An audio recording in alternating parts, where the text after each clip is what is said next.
माटी के ई बनल शरीरिया माटी में मिल जाई ये भाई हो।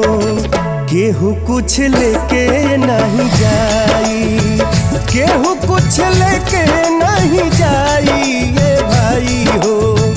केहू कुछ लेके नहीं जाई।